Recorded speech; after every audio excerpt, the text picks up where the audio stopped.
Greetings. Peace, if you can find it.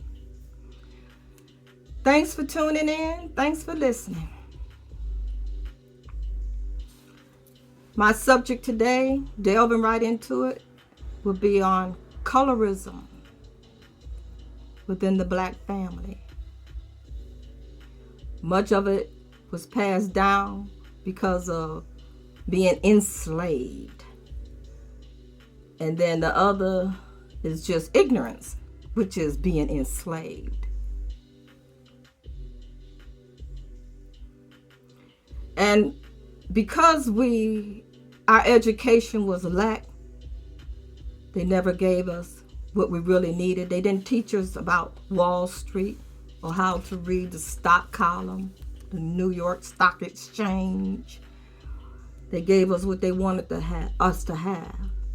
And then if you grew up in the South and your grandparents, your parents were born enslaved, then you were sharecroppers and didn't go to school. You worked on the farm. So you had no education. You didn't know about DNA and biology and about colorism.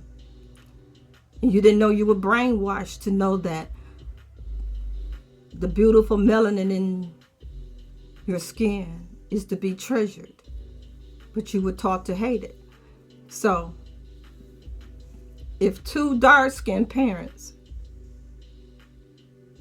had a light-skinned child, there was reverse colorism too.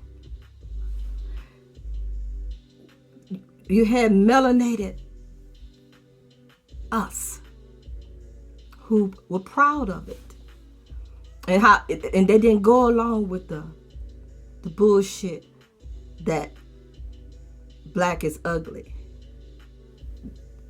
They wanted their children to be dark. And if one came out light-skinned, it created a problem within the family because they didn't know about DNA.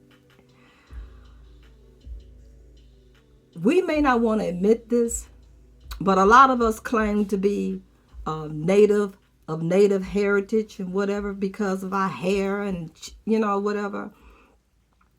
But many of us have Caucasian blood in our veins, whether you want to admit it or not.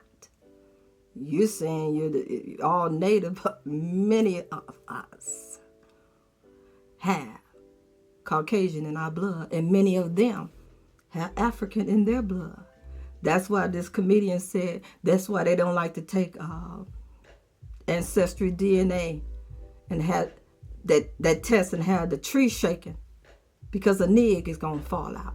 Like Carly Simon, those lips, her grandmother was African. And look at Mick Jagger? Look at those lips. Come on now. We know us when we see us. It comes out. It's dominant. It's going to appear. You can't hide it. But getting back to, I don't forget what I was going to say. What the fuck?